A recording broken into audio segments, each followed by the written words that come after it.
नमस्कार दोस्तों, एक बार फिर से आप सभी का स्वागत है। दोस्तों, आज के इस वीडियो में सीटेट एग्जाम के लिए पर्यावरण अध्ययन के ऐसे महत्वपूर्ण टॉपिक को देखेंगे जिनसे संबंधित प्रश्न हर बार सीटेट एग्जाम में पूछा जाता है। अगर आप लोग यह पूरा वीडियो ध्यान से देख लेते हैं तो निश्चित रूप से आप पर्यावरण अध्ययन में काफ़ी अच्छा स्कोर करेंगे। दोस्तों, इस वीडियो में हम झूम खेती, हाथी का भोजन संबंधित, लेह में घर कैसे बनाए जाते हैं, असम के घर कैसे होते हैं, टैपियोका, केचुआ जो कि किसानों का मित्र कहा जाता है, और साथ में निफेंथीस शिकारी पौधा, इन सभी के बारे में इस वीडियो में देखेंगे। आप लोग इस वीडियो को पूरा ध्यान से देखिए, इससे आपको काफ़ी ज़्यादा लाभ मिलेगा दोस्तों। तो चलिए शुरू करते हैं। पहला टॉपिक है दोस्तों हमारा झूम खेती। इससे संबंधित प्रश्न जरूर पूछा जाता है, तो इसको अच्छे से देखिए। झूम खेती आदिवासियों द्वारा प्रचलित खेती है जो पूर्वोत्तर भारत के पर्वतीय क्षेत्र नागालैंड और मेघालय में की जाती है। इसको याद रखिएगा दोस्तों, झूम खेती कहाँ की जाती है? भारत के पूर्वोत्तर राज्यों में, जैसे नागालैंड और मेघालय में की जाती है। इस खेती में दोस्तों क्या होता है, इसको ध्यान से सुन लीजिए।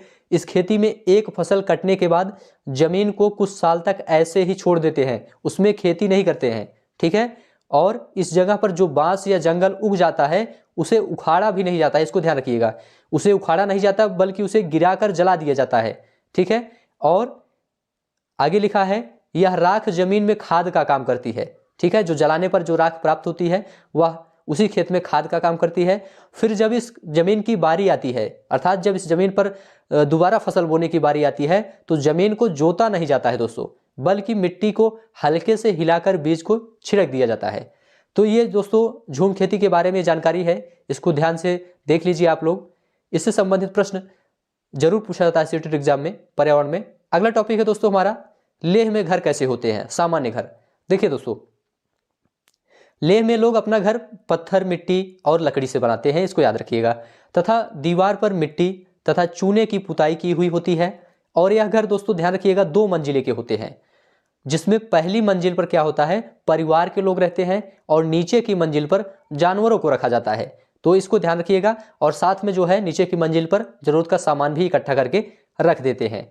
आगे लिखा है दोस्तों, ध्यान से देखिए, नीचे की मंजिल में कोई खिड़की नहीं होती है और इन घरों की छतें समतल होती हैं।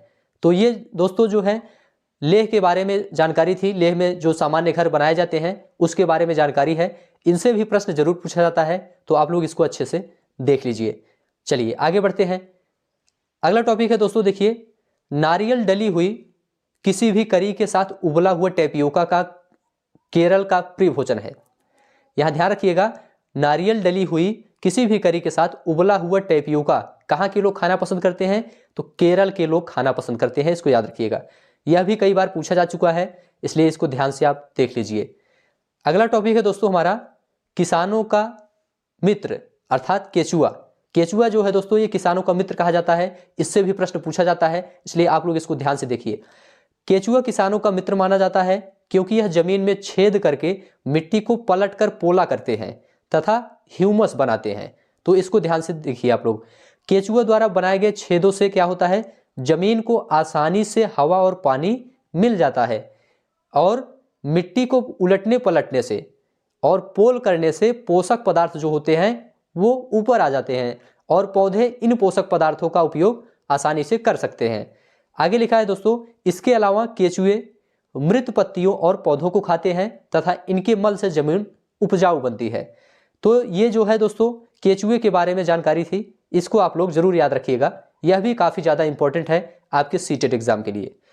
चलिए अगला टॉपिक है दोस्तों, असम के घर। असम में सामान्य घर कैसे होते हैं, आप लोग देखिए, इनसे कई बार प्रश्न पूछा गया है दोस्तों, तो ध्यान से देखिए। असम में बहुत बारिश होती है, इसको याद रखिएगा। यहाँ पर जो घर बनाए जाते हैं दोस्तों 10 से लेकर के 12 फुट की ऊंचाई पर बनाए जाते हैं, और किस पर? मजबूत बांस के खंभों पर बनाए जाते हैं दोस्तों, ठीक है। ये घर जो है अंदर से भी लकड़ी के ही बने होते हैं। तो असम के बारे में ये बहुत ही महत्वपूर्ण जानकारी है, इसको याद रखिएगा, इससे प्रश्न आपको जरूर देखने को मिलेगा। अगला टॉपिक है दोस्तों हमारा, हाथियों से संबंधित, इससे भी प्रश्न पूछा ही जाता है। तो इसके बारे में देखिए, एक बड़ा हाथी एक दिन में 100 किलोग्राम से ज़्यादा पत्ते और झाड़ियाँ खा सकता है, ठीक है। सामान्यतः आप 100 किलोग्राम लिखेंगे उसमें, या उसमें 100 किलोग्राम रहेगा तो वही आपका सही माना जाएगा, ठीक है। तो 100 किलोग्राम से ज़्यादा पत्ते और झाड़ियाँ खा सकते हैं। हाथी बहुत कम आराम करते हैं, इसको ध्यान रखिएगा। यह एक दिन में लगभग दोस्तों 2 से 4 घंटे ही सोते हैं, ठीक है। और हाथी को पानी और कीचड़ से खेलना बहुत अच्छा लगता है दोस्तों। इससे उसके शरीर को क्या होती है, ठंडक मिलती है।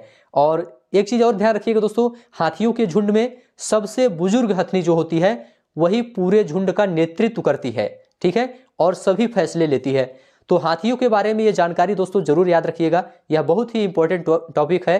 तो ध्यान से आप लोग सभी वीडियो को लास्ट तक पूरा देखते चलिए आप लोग। आगे है दोस्तों निफेंथिस के बारे में। निफेंथिस दोस्तों देखिए, निफेंथिस एक शिकारी पौधा है जो चूहों का शिकार करता है। और किसका शिकार करता है, देखिए मेढकों का, कीड़े मकोड़ों का और छोटे जीवों का शिकार करता है। तो निफेंथिस दोस्तों क्या है, एक शिकारी पौधा है। यह कहाँ पाया जाता है, याद रखिएगा, ऑस्ट्रेलिया, इंडोनेशिया और भारत के मेघालय राज्य में दोस्तों यह पाया जाता है, इसको याद रखिएगा। इसका आकार कैसे होता है, निफेंथिस पौधे का आकार दोस्तों लंबे घड़े जैसा होता है, जिसके ऊपर पत्ती का ढक्कन लगा रहता है या पत्ती के ढक्कन से ढका होता है। घड़े से दोस्तों खास खुशबू निकलती है, जिसके कारण क्या होता है, जिसके कारण कीड़े मकोड़े आकर्षित होकर घड़े में फंस जाते हैं, ठीक है, और इसका शिकार बन जाते हैं, निफेंथिस पौधे का शिकार बन जाते हैं। यह पौधे दोस्तों नाइट्रोजन की कमी को पूरा करने के लिए कीड़े मकोड़ों का भक्षण करते हैं। तो ये जो है महत्वपूर्ण जानकारी है दोस्तों निफेंथिस पौधे के बारे में, इसको आप लोग जरूर याद रखिएगा, यह भी आपके लिए काफ़ी ज़्यादा इंपॉर्टेंट टॉपिक है। तो इस प्रकार से दोस्तों आज का वीडियो यहीं तक हम समाप्त करेंगे। आज इतने ही टॉपिक को इस वीडियो में हम लिए हैं। यह वीडियो आपको कैसा लगा आप लोग कमेंट में बताइए। क्या इस वीडियो से आपको लाभ मिलेगा या नहीं मिलेगा, आप लोग कमेंट में बताइए, क्योंकि इससे जरूर हर बार प्रश्न पूछा जा रहा है, इसलिए हमने जो है इस वीडियो में इन टॉपिक को सिलेक्ट किया हूँ। तो दोस्तों आज की इस वीडियो में इतना ही, हम आपको अब नेक्स्ट वीडियो मिलेंगे, तब तक के लिए आप सभी का बहुत बहुत धन्यवाद।